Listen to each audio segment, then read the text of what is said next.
Welcome everyone back to the Real News Network. I'm Jared Ball here in Baltimore. In a recent edition of the news magazine Vice, audiences are treated to a look at mass incarceration as a national concern. But in key parts, the perspective of the piece is of the two most prominent guests, President Barack Obama and now former Attorney General Eric Holder. Is the American criminal justice system today broken? Well, people in various communities, and especially communities of color, poor communities, see a criminal justice system that they perceive to be unfair, and in fact is, in many ways, unfair. Is the criminal justice system in America racist? I think the criminal justice system interacts with broader patterns of society in a way that results in injustice and unfairness. But what is the potential impact of this perspective, and of course, what is missing in it? To address this in this edition of the Ford Report is Glen Ford, founder and executive editor of blackagendareport.com. Welcome back to The Real News, Glen. Thanks for the opportunity, Jared.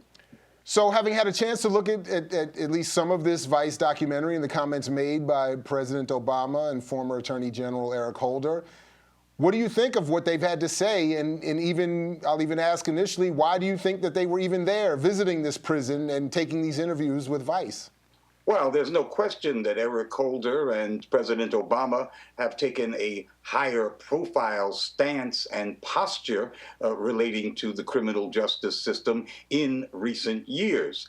Now, to treat that duo, as Vice does, as if they've been somehow in the vanguard of criminal justice reform, or in the second or third or even fourth guard of reform, that is absolutely untrue. President Obama came into office behaving just as cautiously as any other Democrat, in fact, any other president would, in terms of being reluctant to challenge the status quo. But two things have changed that made this president and his Attorney General adopt a higher profile with regard to criminal justice. And one, of course, was the very real threat of the emergence of a mass grassroots movement against police abuse and maybe against the whole system of mass black incarceration. And that threat began with the murder of Trayvon Martin back in 2012.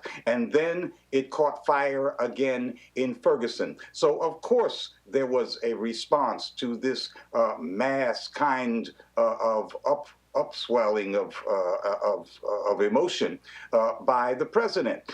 You remember, in fact, that back in 1992, George Bush the first was forced to respond to the rebellion in LA by ordering a federal prosecution of the cops that beat up Rodney King, something that Barack Obama did not do. So that's reason number one for him to adopt a more forthright stance on criminal justice. The other reason, I think, and I think it's just as important, is that this is a kind of, this posturing around criminal justice is a kind of response, or maybe more like a non-response to Eric Holder's articulation of the doctrine of big corporations, especially banks, being too big to fail. That was a terrible, terrible public relations flop for the Obama administration. And so by acting as if, with very little substance behind it, the administration is behind the little guys who get the big, long sentences for drug convictions and such, the administration is able to soften the impact of the reality that nobody with money goes to jail under this administration. You know, but Glenn, didn't Barack Obama at least reduce the disparity in sentencing for crack cocaine from, what was it, 100 to 1 to 18 to 1? No, he did not, and he wasn't even a great initiator of that. This had been in the works for a very long time. It had a bipartisan support from Republicans in Congress. It was basically a Democratic position to repeal the 100-to-1 penalties. That is, it applied to essentially the whole rest of the party. No, he was not that aggressive, but I will tell you what he did do. Once the legislation was passed, he sent Eric Holder to the Supreme Court to fight against allowing the retroactive application of the new law, which drastically reduced those 100-to-1 penalties. Eric Holder went to the Supreme Court arguing that this should not be retroactive, and by doing so, and he won the case, by doing so, he kept 6,000 people who had been convicted under the 100-to-1 penalty in jail. So that's how he exerted his energies to keep mostly black folks in jail, not as being somebody who was on point to get rid of this 100-to-1 penalty. Now, in the interview, President Obama does acknowledge, as he describes it, the history of the war on drugs leading to this increase in incarceration, that the idea to jail people was, as he said, something like a simple and easy recipe for a response to the drug war. And both he and Holder spoke in some kind of somewhat oblique ways to the unfairness and the bias and the institutional bias in the system.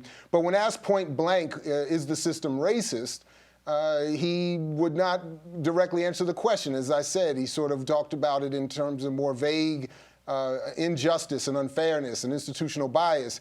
But as I asked you off the air, I'm wondering, in what is supposed to be the lame duck moment of his second term, shouldn't this nominally, and what many assume to be a progressive, even radical president, have been more clear and direct in his response as to why this mass incarceration issue is so severe, particularly for black and brown people? Well, if the question is, being a lame duck, can't he now afford to tell the truth? I don't know if Barack Obama knows what the truth is or cares what the truth is. I think he has behaved as a totally cynical person who does what is politically expedient and seeming to have a set position on criminal justice reform is now expedient for him. In terms of his inability to say the term racism, that goes back a long time. Remember, this is the guy who said that racism has never been endemic to the United States.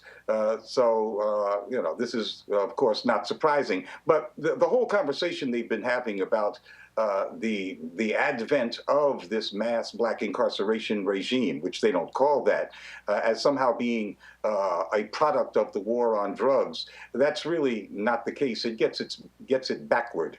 The mass black incarceration regime was a response to the rebellions and the intensive political organizing by black people in the 60s. It was a response to the defeat of apartheid, which meant that black folks no longer had that traditional enforced place in society. And so the white power structure, and it was pretty damn unanimous, decided there would have to be a place created for them. And that was prisons. And that's what we can date the mass incarceration regime to, about 1970. And as Michelle Alexander pointed out in her book, The New Jim Crow, the war on drugs was simply a device to ensnare more black folks, as many black people as possible, in the criminal justice system. It was not an outgrowth of the war on drugs. The war on drugs was an outgrowth of the political policy that was mass black incarceration. And until that political policy is reversed, and certainly Barack Obama is not the man to do it, we will still have a system in which there is a political will on the part of all of the state governments to put as many black people in jail as possible, except maybe considerations of cost inhibiting that flow. Well, Glen Ford, thanks again for joining us here at the Real News Network. Thank you. And thank you for joining us here at The Real News. And for all involved, again, I'm Jared Ball here in Baltimore, saying, as always, as Fred Hampton used to say, to you we say peace if you're willing to fight for it. So peace, everybody, and we'll catch you in the whirlwind.